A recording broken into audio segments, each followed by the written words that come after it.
Bonjour et bienvenue. Alors aujourd'hui, on va faire un tirage sentimental. On va se centrer sur vous. On va aller regarder votre passé, votre présent, votre futur, amoureux bien évidemment. Et je vais utiliser le Light Sears Tarot qui m'appelle beaucoup en ce moment. Alors je ne sais pas pourquoi, mais c'est toujours un message différent que l'on reçoit selon les tarots qu'on utilise. Donc je pense qu'il y a un message spécialement pour vous avec celui-là. Allez, on va regarder votre passé amoureux.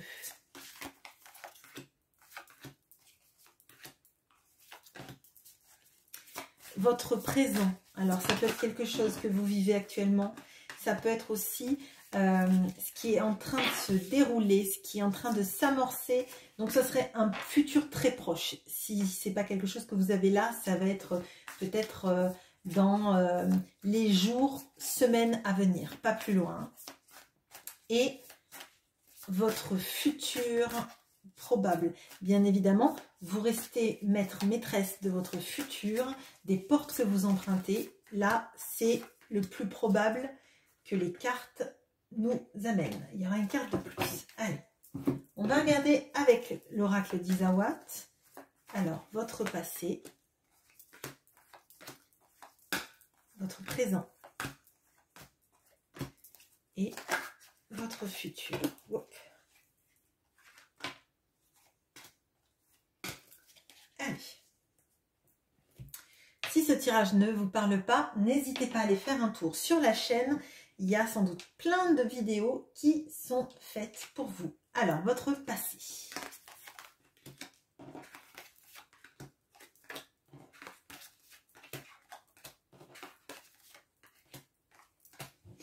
Alors, on a le 10 de denier, le makikata, le 10 de bâton, pardon, la vague. J'ai des images, j'ai bugué du coup. La justice, le narcisse, la reine de denier et le playboy. Alors, là, de ce que je ressens tout de suite, il s'est passé beaucoup de choses dans votre vie. Même si vous êtes jeune, il y a beaucoup de choses. Là, moi, ce que je ressens, c'est qu'il y a eu un engagement. Un engagement dans lequel vous vous êtes jeté en plein dedans, vous avez lâché prise, vous vous êtes dit, je peux construire une famille avec cette personne. Potentiellement, dans ce tirage en tout cas, vous l'avez fait. Vous avez eu des enfants avec cette personne. Vous y avez cru de toutes vos forces. Vous vous êtes vraiment laissé aller à cette relation. Mais moi, ce que je ressens, c'est qu'en fait, vous avez porté dans cette relation trop de responsabilités, trop de tâches, trop de choses que vous avez mis en place pour que la relation marche, pour que tout le monde ait un petit cocon confortable et que vous vous êtes oublié là-dedans. Vous avez oublié en fait que vous étiez la priorité de votre vie et comme dans cette histoire du puits en fait, la femme connaît le puits, elle va chercher de l'eau pour tout son village et elle est tellement dans la générosité, le don, qu'en revenant au village, elle donne de l'eau à tout le monde, mais elle en oublie de prendre de l'eau pour elle.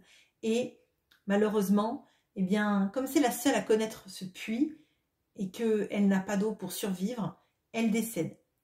Là, pour moi, en fait, c'est le fait de dire, parfois, il faut savoir aussi se prioriser, il faut savoir ne pas passer après tout le monde, parce qu'en fait, prendre soin de vous, c'est vous permettre d'avoir plus d'énergie pour prendre soin des autres. Et là, moi, je sens qu'il y a une coupure.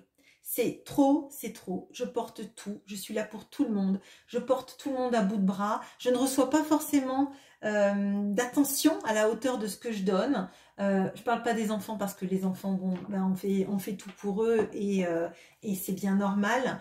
Mais moi, ce que je ressens, c'est votre tentative en fait d'être bien pour votre conjoint, de faire tout ce que vous pouvez pour que lui soit à l'aise, pas avoir trop été aidé, même si il n'y a peut-être pas quelqu'un de très toxique là-dedans, mais en tout cas c'est quelqu'un pour qui ça convenait bien en fait, cette façon de faire. Et là pour moi, il y a une césure. Il y a une césure, c'est la justice avec le narcisse, c'est qu'il a été temps en fait de vous rendre compte que vous deviez la justice. que vous ne pouviez pas donner toute votre énergie, tout votre amour, tout votre élan, toute votre énergie vitale, toute votre intelligence, toute votre douceur aux autres sans en prendre pour vous. Vous avez été épuisé et vous vous êtes dit stop. Alors, peut-être que ça a été initié par l'autre qui a rompu, mais à mon sens, là, il y a eu un trop. Un trop, c'est trop. Il fallait vous sauver. Il fallait vous sauver d'une situation qui était énergivore, qui ne vous rendait pas heureuse et dans laquelle, en fait, vous avez mis trop d'énergie par rapport à ce que vous avez récolté.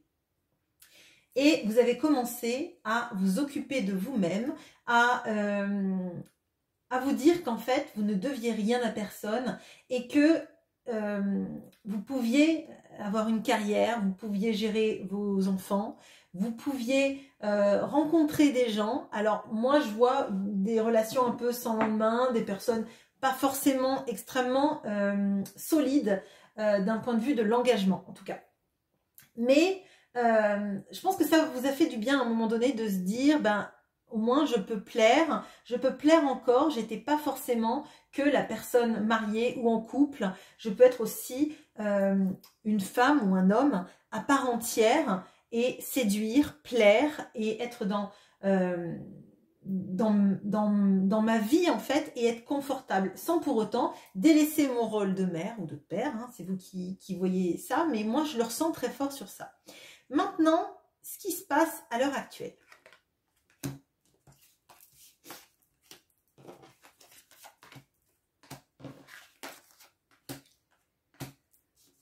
Alors, là, on a le 4 de denier et le soupirant. On a le 7 d'épée et l'aiguillage. On a la force et l'escargot. Et on a le roi de coupe et la bonne fée. Bon, alors, là, après cette période où vous avez rencontré des personnes qui étaient pas dans l'engagement ou qui vous titillaient pas, qui vous faisaient pas vibrer le cœur, on va dire, il y a quelqu'un d'autre qui a compté plus. Il y a quelqu'un d'autre qui a compté plus, mais c'est quelqu'un qui ne dit pas ses sentiments, quelqu'un qui est très renfermé sur ce qu'il pense, sur ce qu'il dit, sur ce qu'il fait même. Et pourtant, vous vous dites qu'il y a quelque chose de particulier. Il y a le soupirant. Mais c'est comme en fait si, quand vous êtes ensemble, il y a une alchimie qui se crée. Et quand vous n'êtes plus ensemble, chacun repart chez soi, dans son monde à lui. Et il y a peut-être du silence radio, peut-être la personne ne prend pas de vos nouvelles pour savoir si vous allez bien, si par exemple vous êtes malade, la personne n'est pas dans ces énergies-là. On a quelqu'un de fuyant et je pense que vous en avez assez parce que vous êtes déjà suffisamment sacrifié dans une situation où vous donniez sans recevoir trop en retour, hein. Et là, vous vous dites, bah en fait non, je vais pas revivre la même chose. C'est pas possible, je vais arrêter en fait de me sacrifier pour tout le monde. Et là, vous reprenez encore sur la même ligne les rênes de votre vie. Je pense que vous avez des schémas de vie qui se répètent parce que vous avez cette tendance à être dans la générosité, dans l'envie, peut-être aussi dans le complexe du sauveur, hein, c'est possible. Je veux bien que vous me disiez en commentaire si c'est le cas. Mais il y a chez vous une énergie de... en fait, quand vous vous sentez bien avec quelqu'un, vous seriez prêt à tout lui donner. Mais derrière, en fait, quand l'autre n'est plus là, vous attendez, vous essayez de patienter, vous essayez de rétablir la situation. Et si vous voyez que ça penche du mauvais côté, en fait, que ça ne penche que de votre côté dans le don et l'autre que dans le recevoir, eh bien, ça vous fait prendre un nouveau départ. Et pour moi, vous en êtes là. Là, c'est un passé proche, quelque chose qui est en train de se dérouler. Et pour moi, vous en êtes là. Vous êtes en train de reprendre le pouvoir sur votre vie. On l'a encore on a deux arcanes majeures qui sont sur la même ligne. Et pour moi, là, c'est... Eh ben, ça ira peut-être lentement. Je mettrai peut-être du temps à me reconstruire. Mais à un moment donné, j'ai pu partir d'une situation qui m'avait drainée. Je ne vais pas rester dans une situation où je donne encore tout ce que j'ai jusqu'à ne plus en pouvoir. Et j'ai besoin, je sais que je peux plaire, j'ai besoin en fait de plaire à quelqu'un qui me donnera autant que ce que moi je suis prête à donner. Ça doit exister, que ce soit cette personne ou non.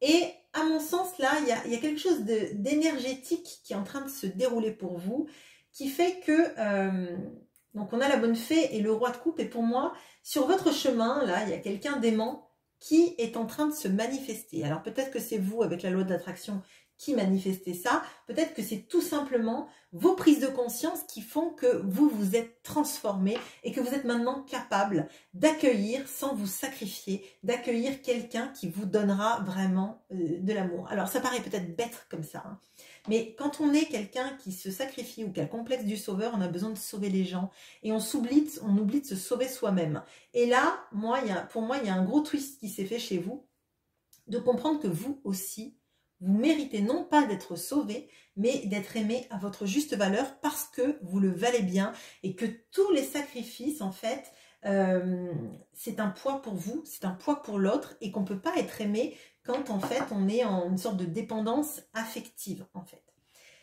Donc là, il y a quelqu'un qui est en train de se manifester dans votre vie et on va regarder dans la ligne du futur comment ça se manifeste, tout ça.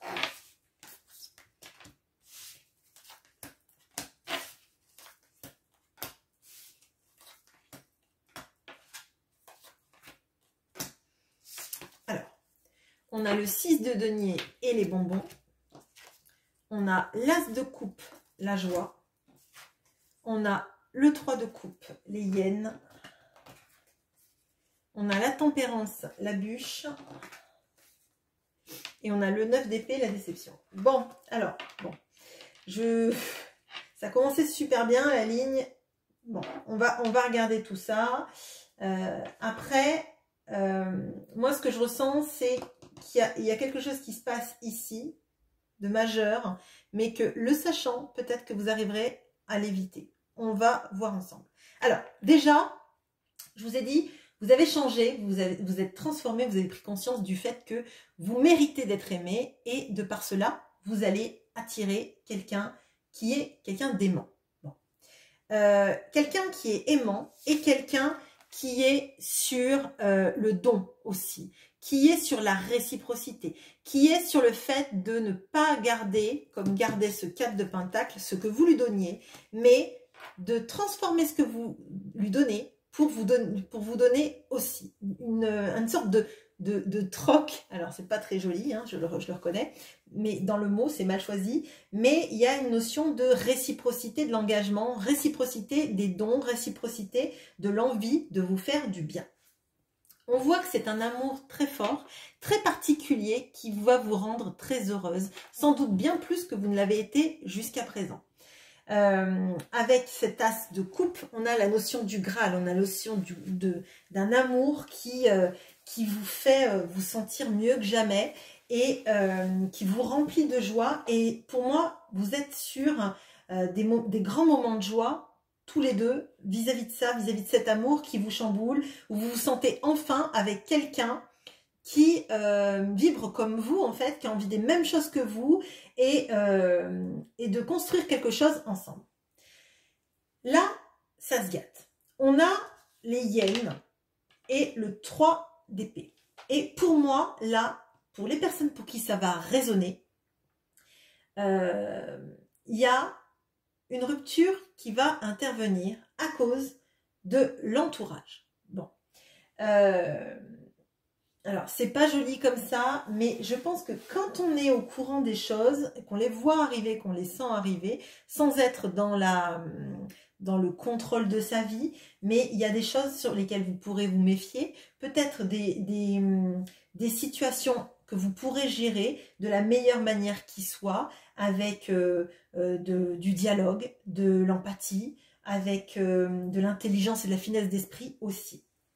Donc pour moi, là, il y aura des moments compliqués dans la relation où l'entourage, donc potentiellement celui de l'autre, mais peut-être le vôtre, sait-on jamais, va mettre son grain de sel.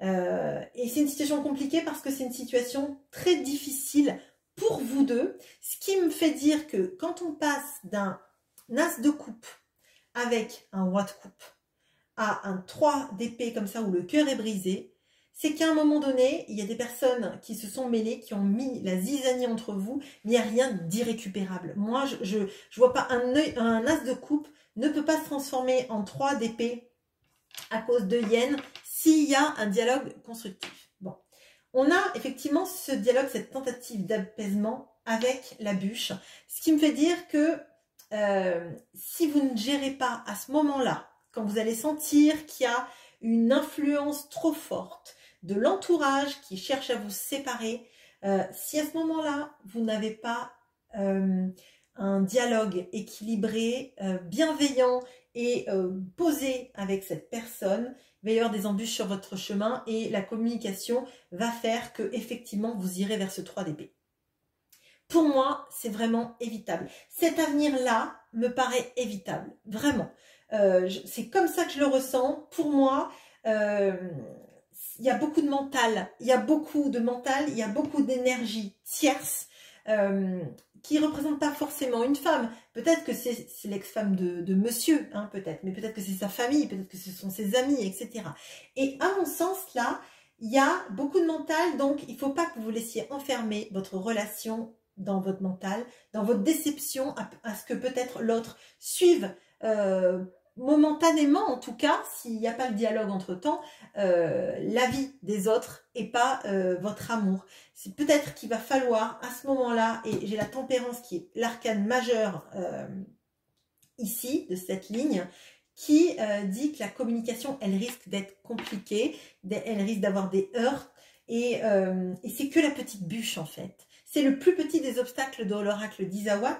Donc ça veut dire que la communication risque d'être un peu chaotique et vous qui êtes au courant de ce tirage, si ça résonne pour vous, au moment où ça résonnera pour vous, gardez à l'esprit que si vous vous aimez, si vous êtes bienveillant l'un vis-à-vis de l'autre, si vous dites les choses de manière tempérée, hein, avec la tempérance, on vous invite à un dialogue où vous vous ouvrez aussi à ce que pense l'autre et pas forcément à juste votre peine là, hein, et surtout pas à vos peurs, hein, à votre peur d'être encore une fois déçu, à vos cauchemars, etc. Vous allez triompher de tout ça. Donc je vous invite vraiment, vous ferez ce que vous voulez, mais pour moi le message est fort. Si cette personne vient, après que ce tirage vous ait parlé, hein, que ça représente bien votre histoire, qu'il y ait ces moments magiques, et d'un moment donné, subitement, vous sentez que l'entourage de cette personne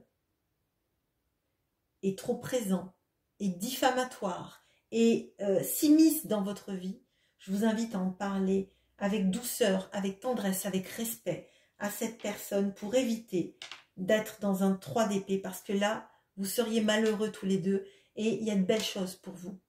Voilà. Désolée, ce tirage n'est pas réjouissant, mais pour moi, il a des fortes potentialités, que vous viviez quelque chose d'enfin, épanouissant et égal dans votre vie amoureuse. Voilà, je vous souhaite une bonne journée. À bientôt.